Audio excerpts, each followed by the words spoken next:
Salut à tous, c'est Ilyes, fondateur du Media Cover. J'espère que vous allez bien. On se retrouve aujourd'hui pour une nouvelle vidéo. Je pense qu'on a tous eu le temps de prendre un peu de recul sur ce qui s'est passé ce week-end à l'UFC 285. Combat principal, Jon Jones, Cyril Gane. Ça n'a pas duré longtemps. Jon Jones est le nouveau champion des poids lourds de l'UFC. Il succède à Francis Ngannou. Il a réalisé vraiment une performance extrêmement dominante, plutôt surprenante aussi face à Cyril Gane. J'avais envie de revenir sur sa performance, mais au sens large, sur sa carrière et sur le fait qu'aujourd'hui, c'est unanime. Jon Jones est le GOAT ultime du MMA. Abonnez-vous à ma chaîne, activez la cloche pour recevoir les notifications, lâchez un pouce bleu si ça n'est pas encore fait, et puis rendez-vous sur cover.com, je mettrai le lien vers le site dans la description. Plus de 500 articles vous y attendent, bien évidemment sur le MMA, mais aussi la boxe anglaise, le football, le basket et bien plus. Jon Jones c'est trop fort. Honnêtement, c'est incroyable la performance qu'il a réalisée face à Cyril, déjà parce qu'il a tenu sa promesse.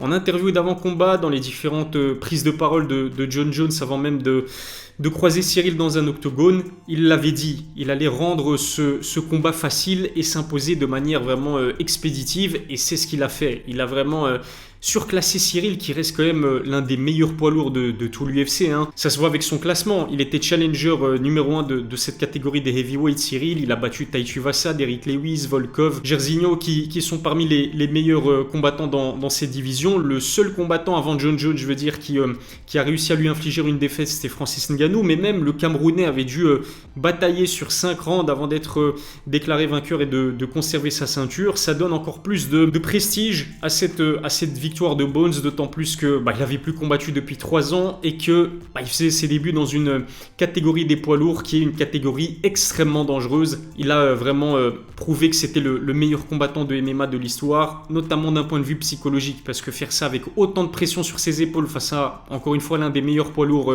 de l'organisation, ça force vraiment le respect. Et puis on a eu aussi la démonstration que Jon Jones, c'est un combattant qui performe lorsqu'il est mis sous pression et lorsqu'il est motivé surtout. Ça explique aussi ses récentes contre-performances contre Dominick Reyes, Thiago Santos ou Anthony Smith, si on peut parler de contre-performance. C'est parce que il se sentait pas en danger. C'est vrai que ce sont pas des combattants si prestigieux que ceux qu'il avait l'habitude d'affronter au début de sa carrière, les Lyoto Machida, Rashad Evans, Rampage Jackson.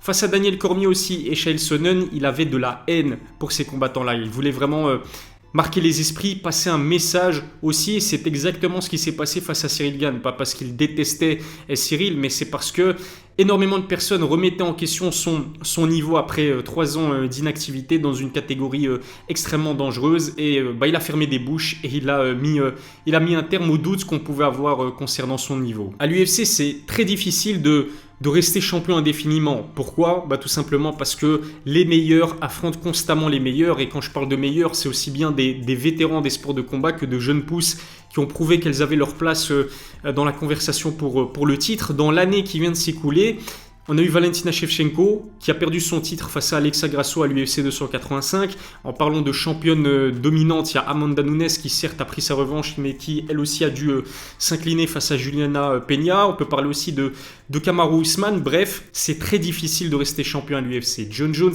a réussi cet exploit chez les lourds légers, champion incontesté de la division, 14 combats pour le titre remportés, et là en plus de cela, il arrive à décrocher une 2e ceinture, ce qui est encore plus difficile au final, puisque il devient à peine le 8e combattant dans l'histoire de l'UFC à réussir à décrocher un 2e titre, qui plus est dans la catégorie reine, c'est-à-dire celle des poids lourds, avec une performance encore une fois aussi dominante face à l'un des meilleurs heavyweights. C'est vraiment extraordinaire ce qu'a réalisé Jon Jones.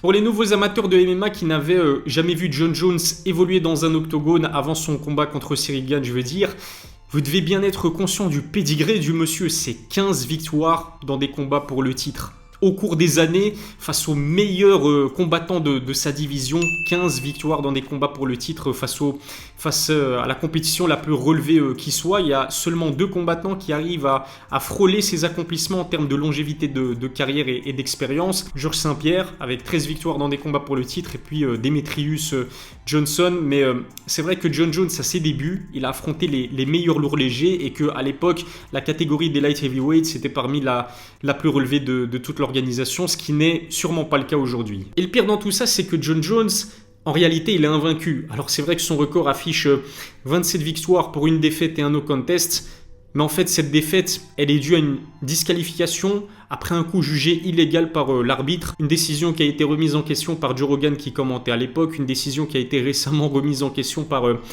Dana White qui a essayé de transformer cette défaite en victoire. Mais c'est pas passé auprès de la commission.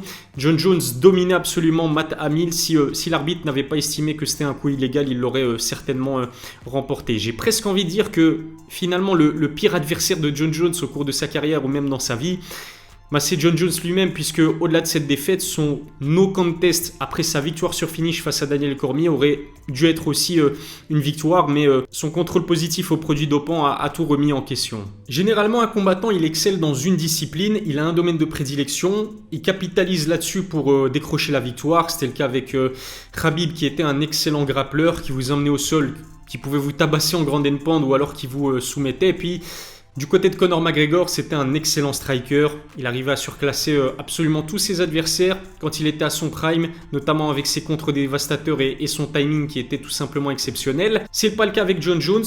Pourquoi ? Parce que c'est un combattant archi complet. C'est un très bon striker, il est bon au sol, il a un background de lutte. C'est très compliqué de pouvoir décrocher la victoire face à Jon Jones. En plus de cela, c'est un combattant qui est sournois, qui a envie de vous challenger dans votre propre discipline. Il a quasiment pas de faiblesse. On sait qu'au début de sa carrière, c'était peut-être la boxe anglaise, mais il fait énormément de progrès et c'est ce qui est vraiment effrayant avec Jon Jones, c'est qu'aujourd'hui il a 35 ans, mais il continue de progresser et de se challenger. C'est vraiment un combattant effrayant. D'un point de vue sportif, il n'y a absolument aucun argument qui pourrait remettre en question le statut invétéré de GOAT de Jon Jones.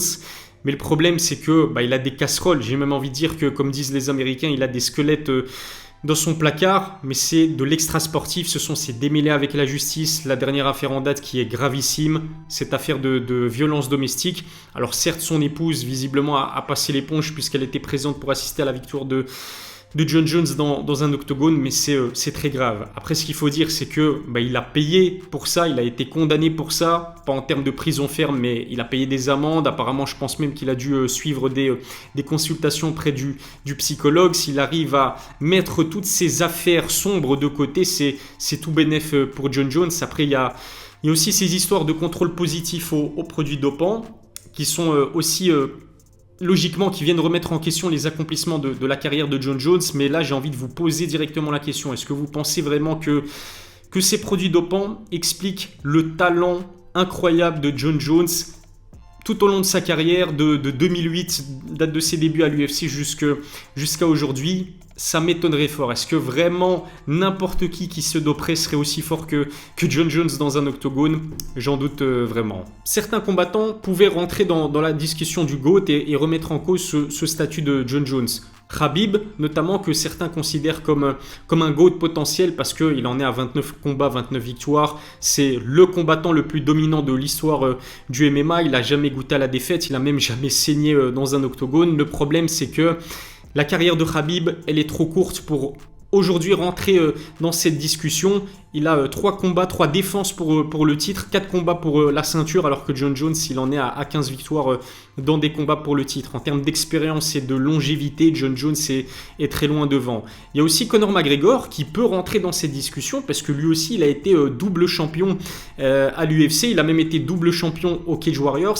Si on se base uniquement sur l'aspect business du MMA, bien évidemment, Conor McGregor est indiscutablement le numéro 1. Il a changé la facette du MMA. Il en a fait un sport mainstream. Par contre, sportivement, je pense pas qu'on puisse le mettre dans la même discussion que Jon Jones. Pour moi, le seul qui sportivement peut regarder Jon Jones droit dans les yeux, ça reste Georges Saint-Pierre, mais en termes de rayonnement, en termes de popularité, GSP, c'est pas la même chose que Jon Jones, qui en plus de cela a réussi à traverser les générations, et ça, c'est vraiment très fort. Et Jon Jones, le pire dans tout ça, c'est qu'il a encore de l'appétit, il est encore ambitieux, il veut cimenter sa place de numéro 1 dans l'histoire du MMA parce qu'il vise Stipe Miocic à son prochain combat. On sait que Stipe, il est considéré unanimement et à juste titre comme le meilleur poids lourd de l'UFC. Imaginez que Jon Jones réussisse à battre Stipe. Alors là, au niveau du palmarès et du pédigré des adversaires qu'il a affrontés et battus, là, il y a absolument plus photo avec aucun combattant de